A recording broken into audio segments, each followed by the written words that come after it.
Mbori yeZimbabwe kusangana kwatiri kuita zvekare mangwanani ano emusi wa10 Machi 2026. Mhuri yeZimbabwe nhaurwa iri panapa yatakabata mangwanani ano inyaya yavaJonathan Moyo.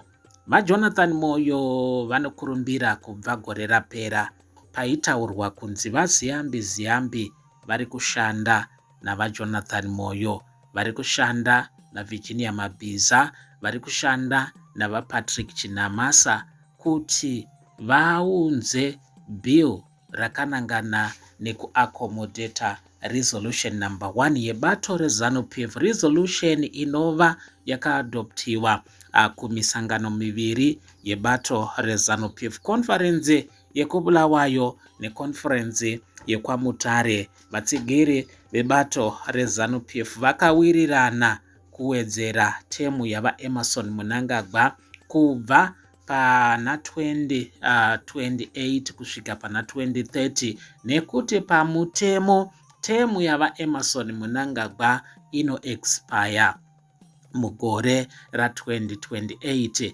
Vanenge vakwanisa matemu avo maviri anotenderwa nebumbiro remutemo kuti vange vatonga nyika yeZimbabwe. Vachinge vaenda kumudyandegere voramba vachihora muhoro wavo, varamba vachiwana mari yavo yekuva president, yekumbova former president wenyika yeZimbabwe. Izvo zvinova zvakaita kuti pange paine bopoto rakaomarara zvikuru munyika yeZimbabwe, vanhu pavakaziva kushandidzana kuri kuita Jonathan Moyo, Glenn Mupani nevamwe vari kubata basa rekuamenda constitution yenyika yeZimbabwe. Ndo mashoko panapa mhuri yeZimbabwe atakabata mangwanani ano, zvichitevera kuwithdrawa kwakaita Ibechu Likazulu court challenge yekuchallenja vaEmmerson Mnangagwa kuti vasatonga nyika ino, vasawedzera temu, vasavandudza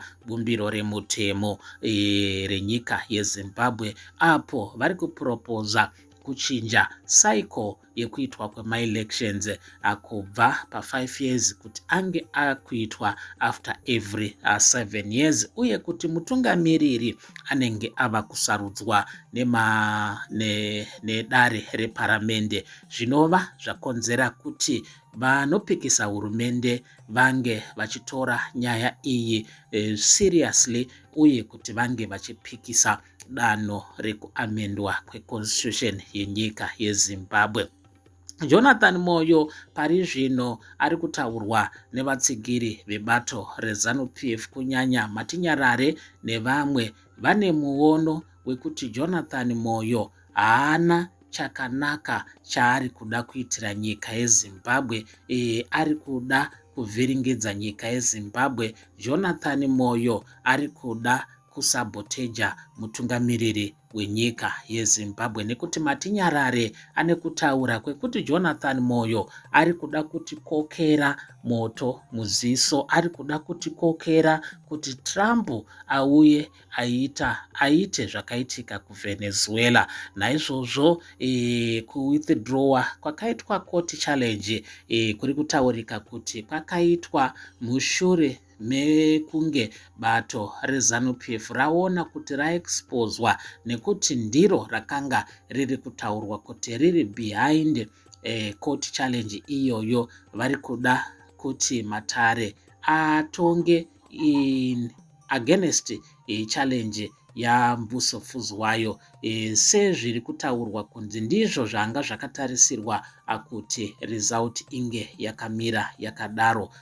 Vari kupikisa havasi kupikisa, asi vari kuda the opposite, kuitira kuseta precedence kubato reZANU-PF kuti aiwa tinokwanisa kuamenda constitution, nekuti Matare akataura zvakati nezvakati pakakwidzwa nyaya. Pari zvino tine imwe court challenge iriko kudare reconstitutional court yakaendeswa nevarwi vehondo yerusununguko avo vari kumiririrwa navaLovemore Madhuku. VaLovemore Madhuku ndevamwe pari zvino vari kutagetwa mucrackdown iri kuitwa on opposition nehurumende yenyika yeZimbabwe. VaMadhuku musvondo radarika vakarohwa zvakaipisisa nevatsigiri vavo pamusangano wavaida kuita pamuzinda weNational Constitutional Assembly muguta reHarare. Zvinotaurwa izvo kuti vaEmmerson Mnangagwa vane muono wekuti Jonathan Moyo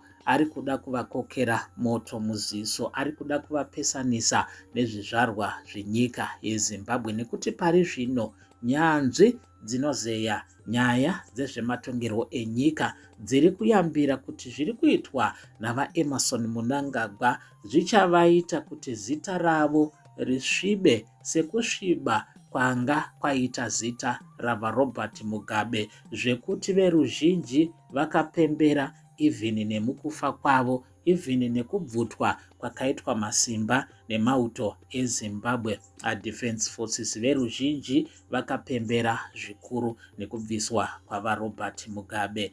Nyanzvi dzinozeya nyaya dzezvematongerwo enyika dzine muono wekuti vaMnangagwa vanga vambomira vanga vaunza budiriro iri kutarisirika munyika yeZimbabwe, asi kurambira vari pachigaro nekuvandudza nekuamenda constitution nezvese zviri kutaurika zvichaita kuti legacy yavo ive tarnished, inge iri legacy isina kumira zvakanaka, zvekuti panozotaurwa zita ravo vasisipo panenge pasina mashoko akanaka anenge achitaurwa neveruzhinji. Ndiwo mamiriro ataita mhuri yeZimbabwe munyika yedu yechipikirwa nekuda kwevanhu vanotaurwa ivo kunze vari kufurira mutungamiriri wenyika kusanganisira Jonathan Moyo, uyo anga aine tarisiro kana kuti ane shuviro yekudzoka kunyika yeZimbabwe